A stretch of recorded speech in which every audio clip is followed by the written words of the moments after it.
Ya, Shalom Aleichem Besim Hamashiach. Saya ingin membagikan beberapa ada satu topik yang memang saat ini luar biasa, ya, tentang penyangkalan tentang Tuhan Yesus yang disalibkan. Ya, berita ini bukan suatu hal yang baru. Ya, di abad-abad ke-16 dan di abad ke-4, ajaran-ajaran ini sudah ada sebenarnya. Seperti Gnostik. Ya, Gnostik adalah ajaran sesat yang memang di luar daripada kekristenan. Ya, begitu juga dengan Injil Barnabas. Ya.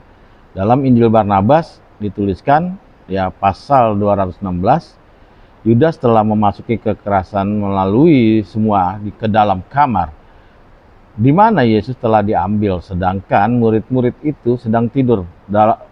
Dalam pada itulah Allah yang maha gaib telah berbuat keajaiban. Akhirnya bahwa Yudas telah demikian diubah dan bicara dan wajahnya seperti Yudas. Ya, Injil ini termasuk Injil apokrifa atau Injil yang di luar kanon, yang tidak diakui oleh orang-orang Kristen. Kenapa? Karena sangat berbeda dalam sejarah, fakta sejarah yang ada.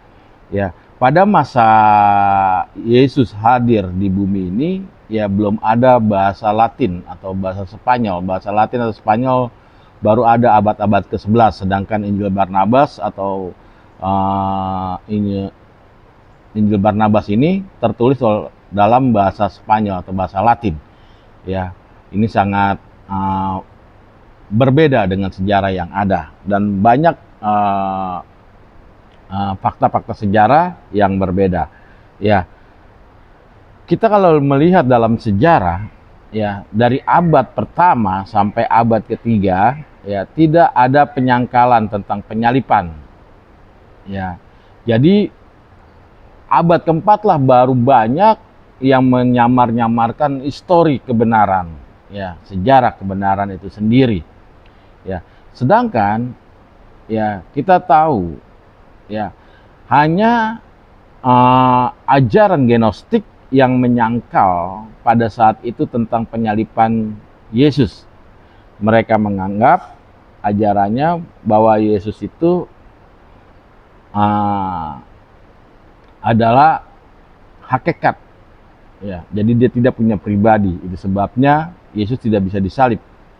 Tetapi yang luar biasa ada beberapa ajaran-ajaran yang memang tidak mengakui Yesus di luar daripada Tuhan Yesus, tetapi dia menulis tentang sejarah penyalipan. Ya, salah satunya dalam kitab Talmud Yahudi.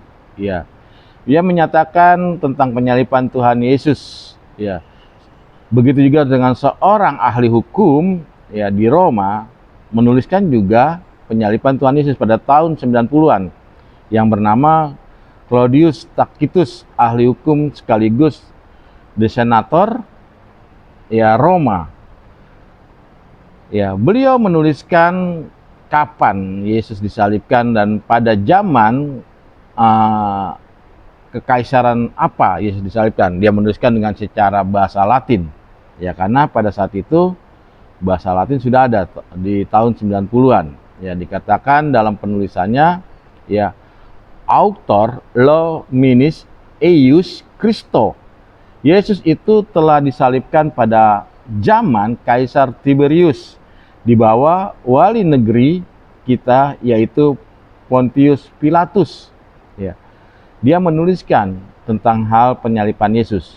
Ya.